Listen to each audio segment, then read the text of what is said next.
You have to say, I'm going to act as if being is good. I'm going to act as if truth is the pathway to enlightenment. I'm going to act as if I should pursue the deepest meaning possible in my life. And there's reasons to do none of those. They're real reasons. So it's really a decision. But you can't find out what the consequence of the decision is unless you make the decision. You know, I have done my best with every single thing I've talked to you guys about. I have done my best to do what Dostoevsky does in his novels, which is I make a proposition and then I spend months or years trying to figure out if I can take the bloody thing apart, if there's something wrong with it, because I want to find out. I want to hit it with a hammer and see if it breaks. And what I've been trying to do is to tell you all the things that I've gathered, let's say, or laid out or articulated or discovered over the last 30 years that I have not been able to break with the biggest hammer that I could take to them. And I guess that's the fundamental one, is that I believe that the idea that lurks in these images, derived from very different cultures, it's the same idea. Life is suffering. Right. Indisputable. What do you do about that? You voluntarily accept it and then strive to overcome the suffering that's a consequence of that. And you do that for you, and you do that in a way that makes it better for other people. And then that works. And one question might be, well, how well does it work? And the answer is, the only way that you can find out is by trying it. That's it. That's the existential element of it. The proof is to be derived by the incarnation of the attitude in your own life. No one can tell you how it will work for you. It's the thing that your destiny is to discover that. And you have to make the decisions to begin with, because you can't do this without commitment. You have to commit to it first. That's the act of faith that Kierkegaard was so insistent upon. You have to say, I'm going to act as if being is good. I'm going to act as if truth is the pathway to enlightenment.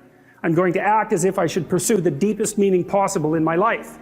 And there's reasons to do none of those. They're real reasons. So it's really a decision. But you can't find out what the consequence of the decision is unless you make the decision. I think the same thing happens when you get married, by the way. If you think you might leave, you're not married. And then you think, well, the marriage didn't succeed. It's like, well, maybe you were never married. Because the rule is, you don't get to leave. And there's a reason for that rule. Now, I'm not saying that there aren't situations where there should be exceptions made for that. That's not the point. The point is that there's some games you don't get to play unless you're all in. The other thing that's so interesting about being alive is that you're all in. No matter what you do, you're all in. This is going to kill you.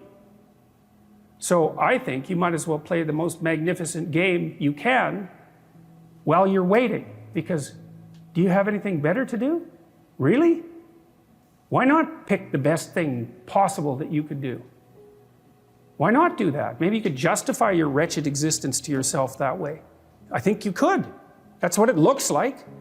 You know, people find such meaning in the responsibilities they adopt, it stops making them ask questions about what life is for. If you have a newborn child, for example, like unless you're really in a bad way, psychotically depressed, or maybe your personality really needs some retooling, you stop thinking about anything but ensuring that that baby is doing well.